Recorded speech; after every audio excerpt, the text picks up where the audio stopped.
Ancient people saw them as messages from the gods, as supernatural winds that blew from the realm of spirits.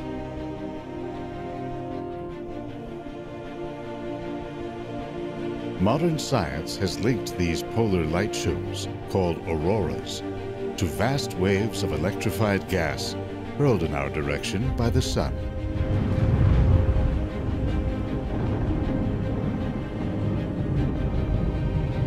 Today, researchers from a whole new generation see this dynamic substance, plasma, as an energy source that may one day fuel humanity's expansion into space.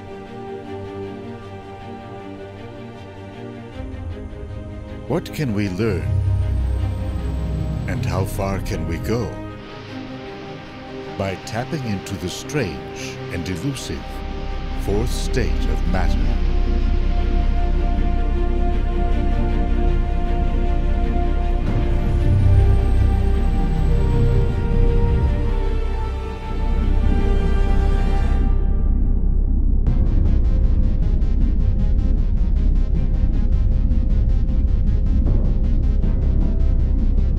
Since the dawn of rocketry, we've relied on the same basic technology to get us off the ground.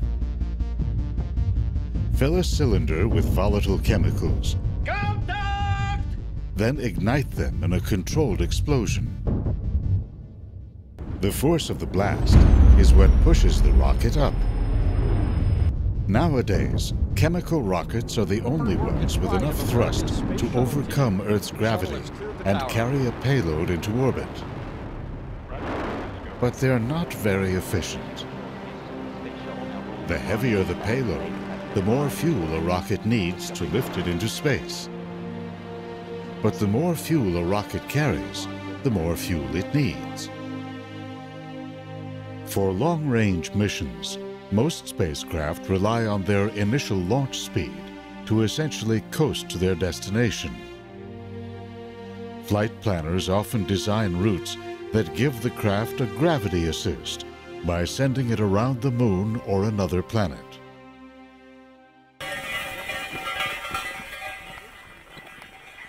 One small cadre of scientists believes it has a quicker and more efficient way to get around in space. Dr. Ben Longmire and his team from the University of Michigan have traveled to Fairbanks, Alaska, to play a small part in a much larger push to revolutionize space travel and exploration. The team plans to use helium balloons to send components of a new type of rocket engine to an altitude of over 30 kilometers, above 99% of Earth's atmosphere. The purpose is to test these components within the harsh environment of space.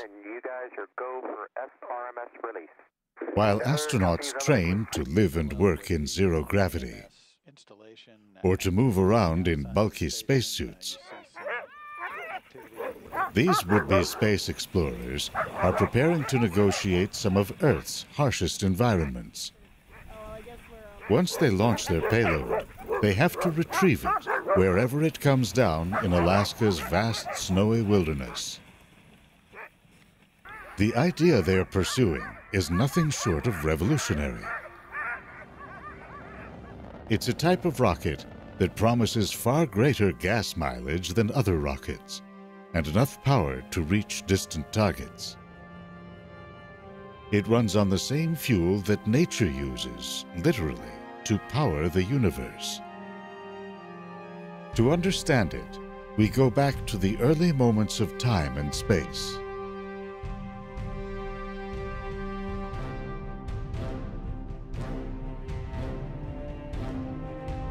Not long after its explosive beginnings, the universe was awash in vast stores of hydrogen gas.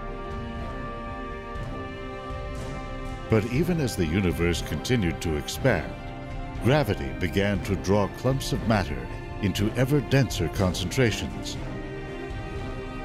The earliest stars took shape, immense balls of hydrogen gas, hundreds of times the mass of our sun.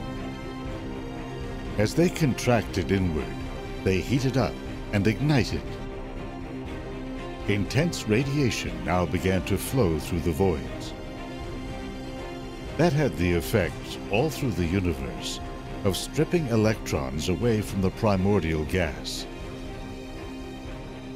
The universe became filled not with solids, liquid, or gas, but with a fourth state of matter, plasma. On our planet, plasma occurs only in rare circumstances. In a hot flame, a bolt of lightning, or in a blown electrical transformer. Made up of negatively charged electrons and positively charged ions, plasma is in most cases electrically neutral, since the charges balance each other out. That led the physicist Irving Langmuir in the 1920s to compare it to the clear liquid plasma that carries blood cells through our bodies.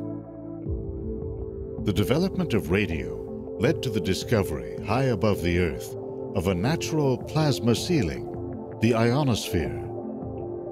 It hovers above us, reflecting some radio frequencies and absorbing others.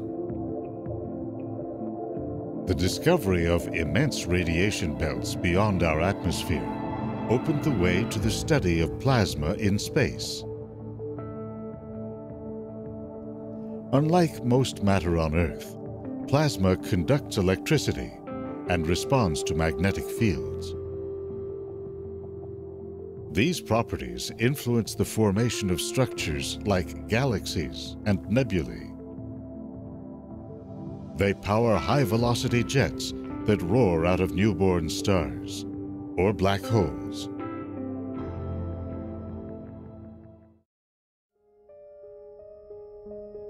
Studies of one giant nearby ball of plasma show what a complex and volatile substance it can be.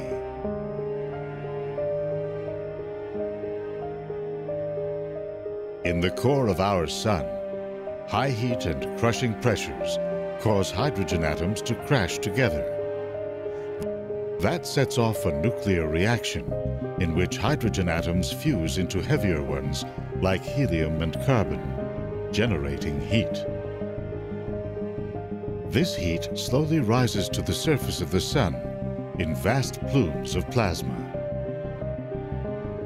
You can see evidence of this process, called convection, in a pattern of ever-evolving blobs known as granules. They are like the tops of thunderstorms. Even as energy builds within, the sun's gravity and density can stifle its escape. What carries it out are magnetic fields generated by the rising and sinking motion of hot plasma. They twist and wrap around, channeling energy to the surface. The fields can power immense loops of hot gas, about 60,000 degrees Celsius, then rise up from the solar surface and fall back.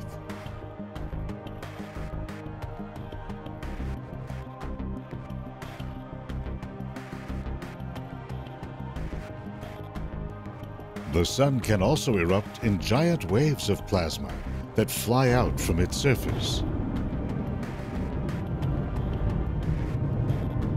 Called coronal mass ejections, they can reach up to 6 million miles per hour as they hurtle out across the solar system.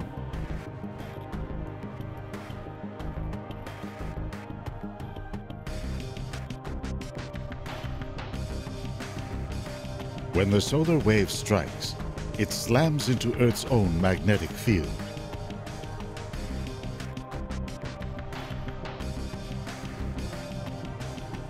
Because solar particles are charged, a portion follows the orientation of Earth's magnetic field lines. Finding an opening at the poles, they race down into the atmosphere.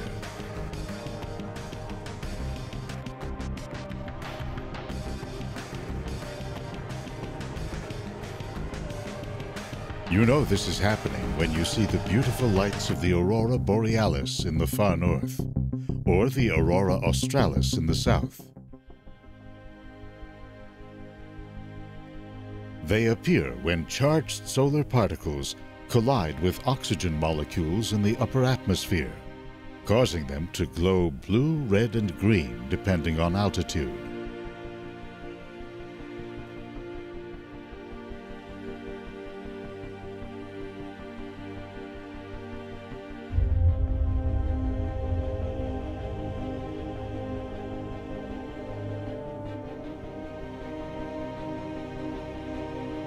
Flying through a zone called the thermosphere, some 350 kilometers above the Earth, astronauts in the International Space Station watch in awe as the aurora shimmers, framed by the glow of stars and cities at night.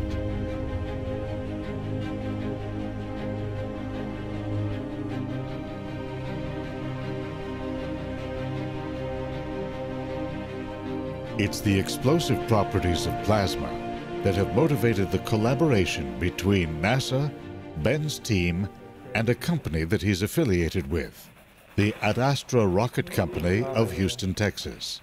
So many cameras. Because plasma does not occur naturally on Earth, the challenge is to create it, then harness it in a rocket engine. In the lab, the teams do this by injecting argon gas into a chamber.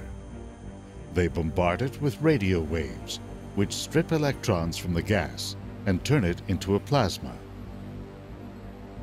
The soup of electrons and ions accelerates as it moves through a magnetic field generated by superconducting magnets. Then it's hit with a second blast of radio waves that heats it up to 1,000,000 degrees Celsius. This hot plasma blasts out the back and propels the craft. Okay. That's our ultimate goal. As part of their design process, Ben and his team are testing some of the specialized components of their rocket in the harsh environment of space. See what we should just do. A simple frame will carry an array of novel sensors. One holds a colony of bacteria. The idea is that the bacteria itself can detect radiation. So it mutates in a certain way or in a very known way that when you send it into an environment with a lot of cosmic rays and a lot of perhaps X-rays from the aurora itself, it mutates. And so we'll detect sort of the level of radiation that it's exposed to by looking at these mutations after we recover the bacteria from flying it to the edge of space in these balloon capsules. Another is a series of tiny GoPro cameras converted to record the intensity of infrared and ultraviolet light normally hidden to the human eye. Argon gas is used to insulate instruments against the cold, with chemical packets added for warmth. The frame is stabilized with tiny gyroscopes and outfitted with GPS devices for tracking.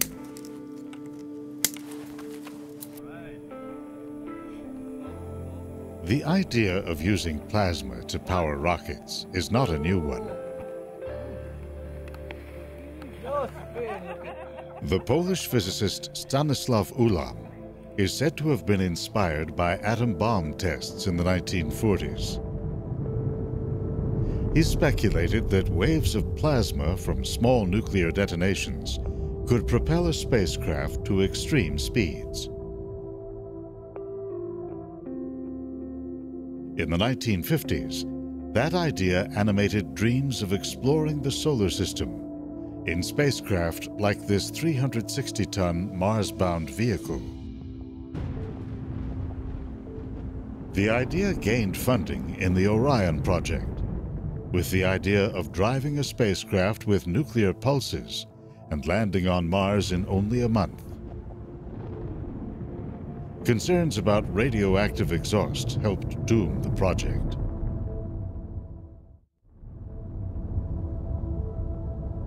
Plasma rockets, energized by nuclear reactions, were revived in the Daedalus and Nerva projects of the 1960s. and again at the beginning of this century as part of a journey to Jupiter's moon Europa.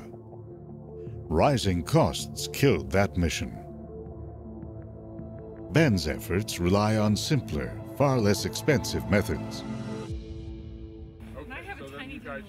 Their payload has flown all night, up to an altitude of over 100,000 feet. Where we believe the target is. Then, in the low air pressure, the balloon burst, and the payload parachuted to the ground. Off trail from here all the way up to here. We've got GPS units, all the coordinates plugged in. We're about 26 miles from here as the crow flies. We're about 35 miles by trail, last 5 miles being really off trail, so we're going to have to break some new trail. They know exactly where it is. But that doesn't mean retrieving it will be easy.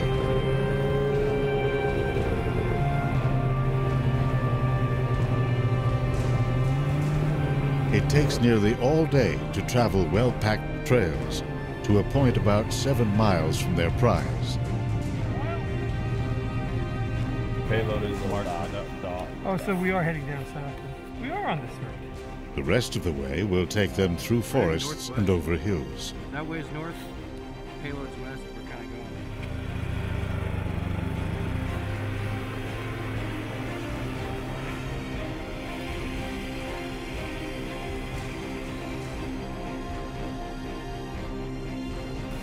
going. A brave attempt through the deep snow. The team gets to within 2 miles.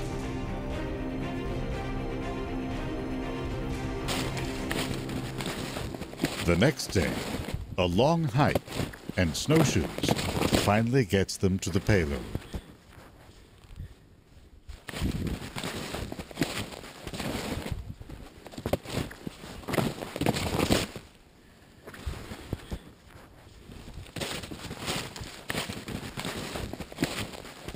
To this team, the effort is worth it, for plasma rockets could finally have their day. A real-world test being designed by the private company Ad Astra could take place as early as 2016. It fits a real-world need. Flying at an altitude of 350 kilometers, the International Space Station whips around the Earth every 1.5 hours. To stay aloft, it must maintain a speed of 28,000 kilometers per hour.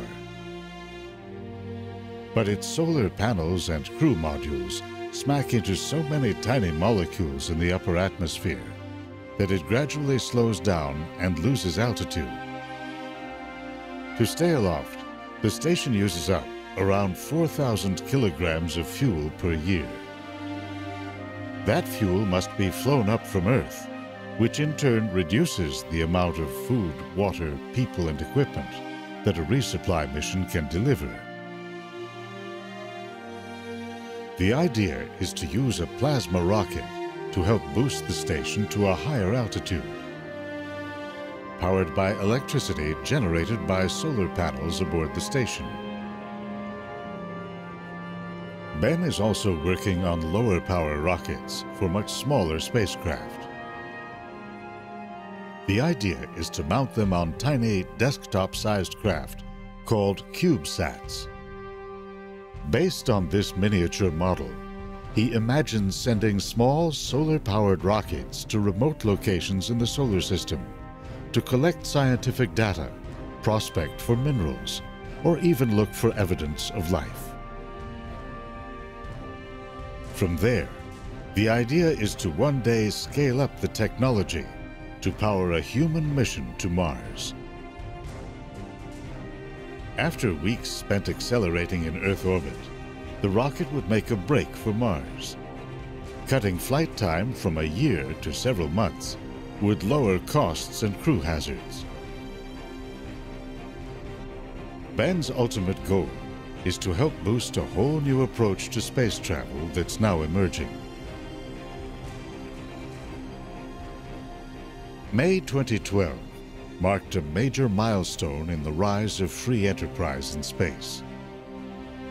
The SpaceX company successfully docked an unmanned space capsule with the International Space Station. It followed that up 6 months later with the first commercial resupply mission. And launch of the SpaceX Falcon 9 rocket as NASA turns to the private sector to resupply the International Space Station. That's just the beginning. NASA is looking to companies to supply orbital launch services and to be long-term partners in future manned missions beyond the moon.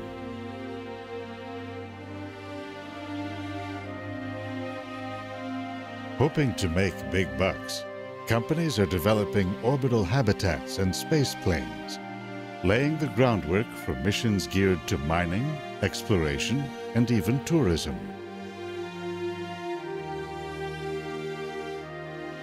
To Ben, this new race to space will go to the swift and the innovative.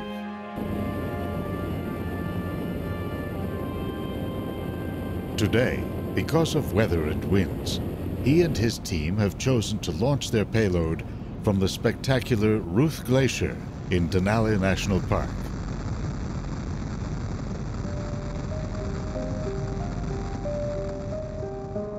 Amid the rugged terrain, this immense river of ice sweeps down into a perfect natural runway.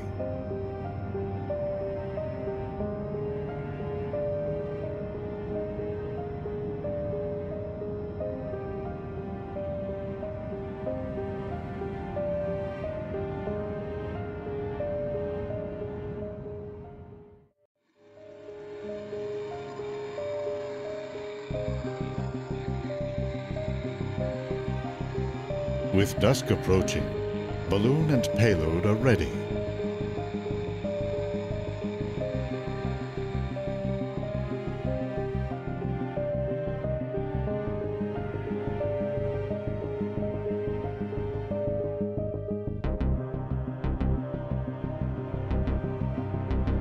The balloon drifts up through the dense polar air.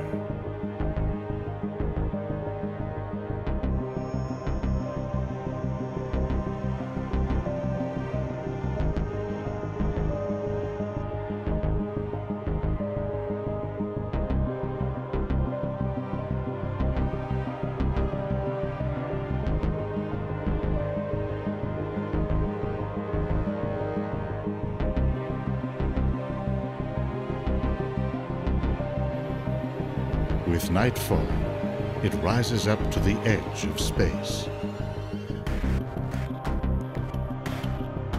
Meanwhile, overhead, a solar storm is raging.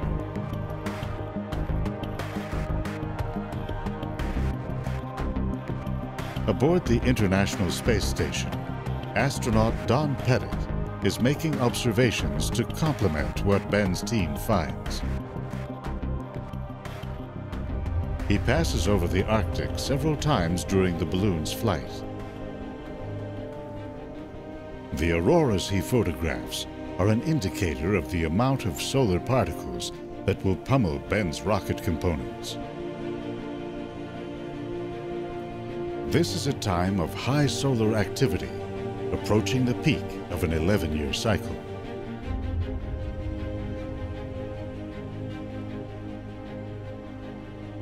This university-based experiment operates on the remote edge of modern science, dominated by large international projects such as the Hubble Space Telescope, the International Space Station, or the Large Hadron Collider.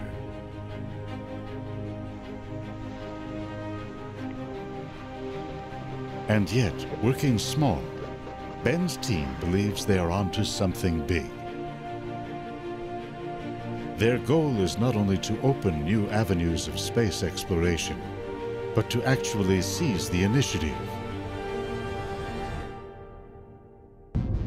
It's a romantic idea of individuals challenging the odds and striking out to new frontiers. With technologies that are getting smaller and more powerful, who will hold back this new breed of explorers.